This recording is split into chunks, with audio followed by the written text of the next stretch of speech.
Hey everybody, it's the Heretic. So, one of the ridiculous arguments being presented in the Rittenhouse trial is that he had no business being there, as though somehow that's significant. It's just another point that you lose either way. Either, yes, he did have a reason to be there, he did have business there, or he didn't. And either way that falls, you lose.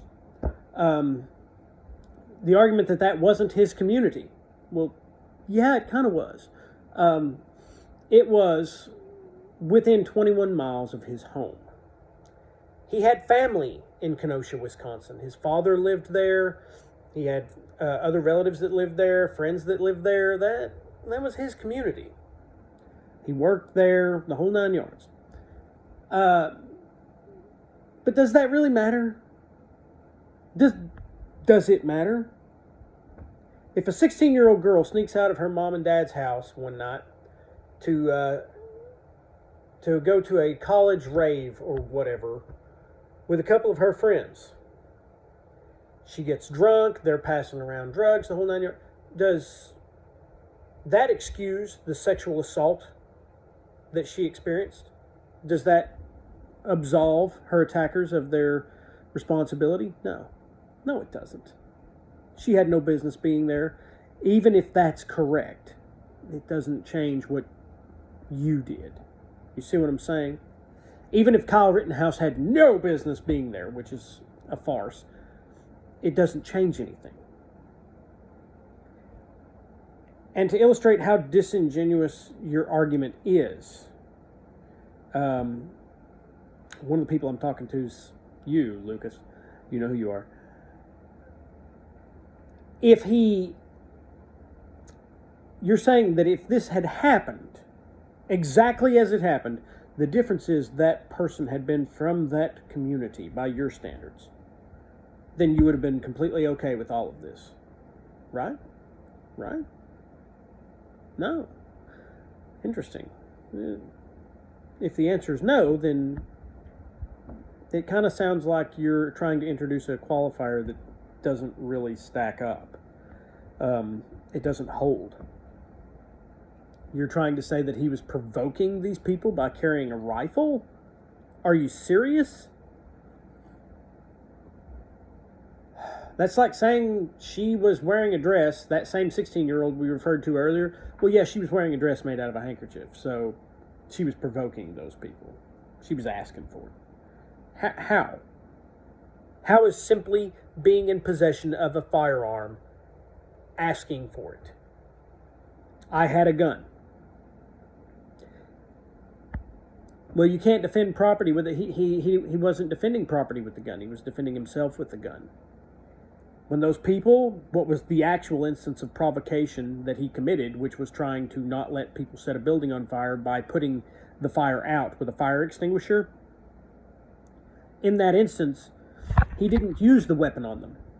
He let the weapon hang off of its sling, and he ran up with both hands, and he put a fire out with a fire extinguisher. And that's what initiated the conflict between him and Rosenbaum. The rifle was never an issue. It was never a point. That you think a weapon, the simple presence of a weapon, constitutes provocation is, frankly, just stupid. We on the right don't seem to care when somebody else carries a gun. I mean, sure, bring it. If you want to walk around with your gun, that's fine. That's how we feel. In fact, there are so many instances of outright stupidity when it comes to trying to argue against Kyle Rittenhouse that it's painful. He crossed state lines. Guys, he drove 21 miles to get to Kenosha. A marathon is 26.2 miles. Those things people run for fun, for charity, 26.2 miles. Of course, Kyle Rittenhouse didn't go to the protest from Antioch, Illinois. He went to work that morning. Then he went, which was in Kenosha, Wisconsin. Then he went from there to a school to clean off graffiti. And then he went from there to a couple of places in Kenosha and then ended up at the protest once again from Kenosha. What they do know is that he never went back across state lines. He went there, and that was it. So that argument is kaput. Oh, he crossed state lines. Really?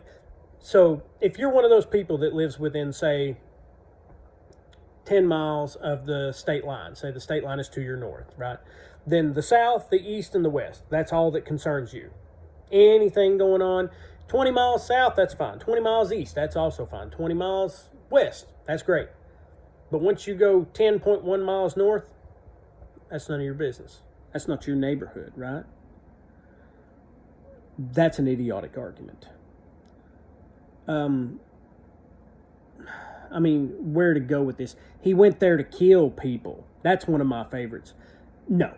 And I mean, now ultimately we cannot ever know his intent, but we can look at the evidence as it's illustrated and sort of extrapolate what his intent was. First of all, if he went there to kill people, he never would have ran the first time. He would not have ran.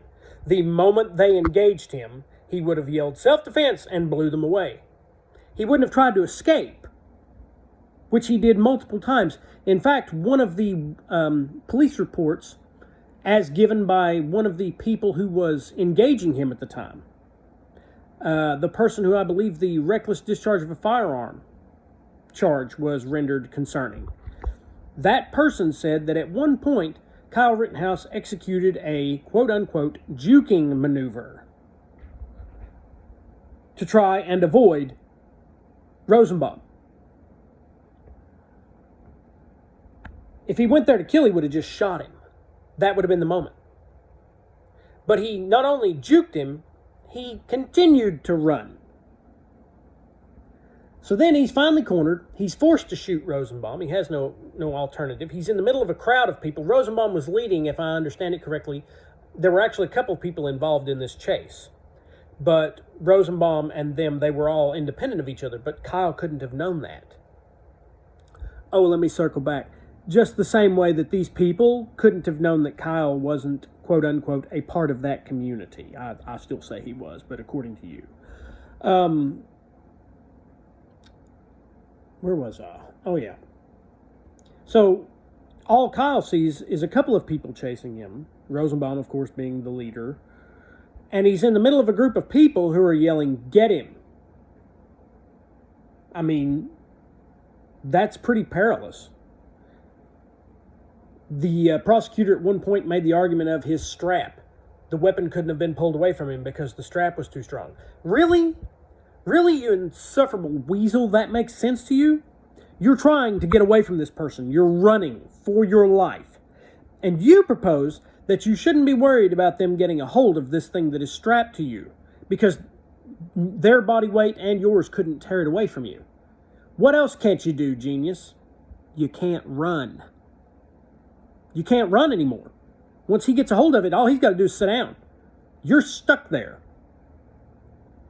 The only way to get away would be to, if your sling happened to have a quick detach on it, would be to reach up and activate the quick detach. And then what? Oh, that's right. Then you've handed over your only means of defense, and you've given him a weapon.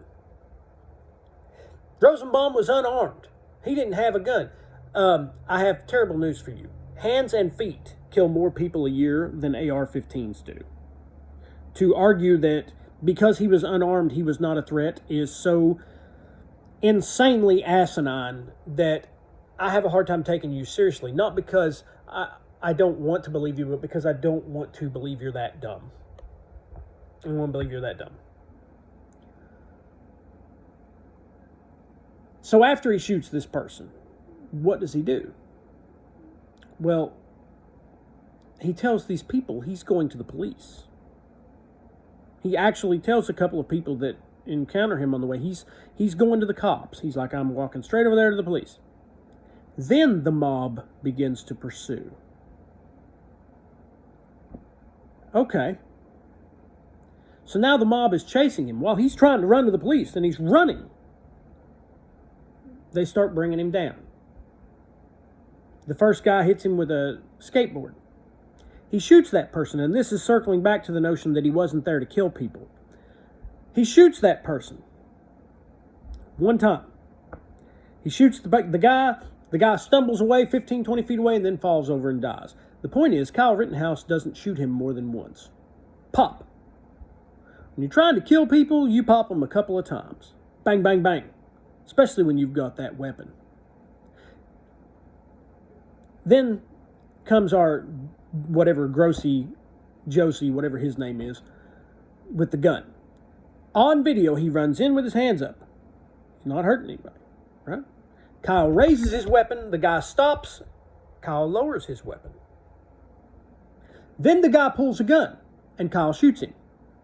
Now, what's interesting is Kyle shoots him in the arm from about 5 feet away. How do you miss with a rifle at that range? How do you not hit center mass? I mean, good Lord. I'll tell you how. You tend to shoot where you're looking. Kyle was looking at the gun. And that's why he hit him in the arm. That's why he hit in that region. Because he was looking at the gun. When he looked up, he saw gun. And that's where he shot. And more importantly, once he hit this person, who was clearly not dead, but had ceased their attack, he didn't continue to shoot him. He didn't keep firing. No, he got up and continued to run. He didn't shoot a single person that had not attacked him or chased him down. Actually, had not attacked him. Not a single person. Every person that he shot had been chasing him prior to being shot. That's not the actions of somebody that goes there to kill people. Somebody that goes there to kill people, the moment they get their justification for self-defense, they shoot you. They don't try to run away. Your average deranged high school lunatic,